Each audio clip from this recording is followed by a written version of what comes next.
Welcome back to our YouTube channel. In this video, we'll guide you through the process of setting a password to lock Telegram. If you want to add an extra layer of security to your Telegram account, this guide is for you. Let's get started. Step 1. Open the Telegram app on your device. Step 2. Locate and tap on the 3 stacked lines in the top left corner. This will open the menu options. Step 3. From the menu, select Settings and scroll down to find Settings and Privacy.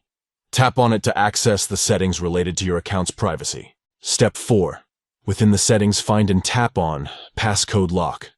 Here, you'll have options related to setting up a passcode to lock Telegram. Step 5. Tap on Enable Passcode.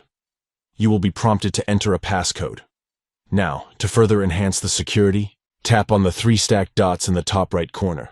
From the menu, select Switch Password. Create a strong password by entering your desired combination.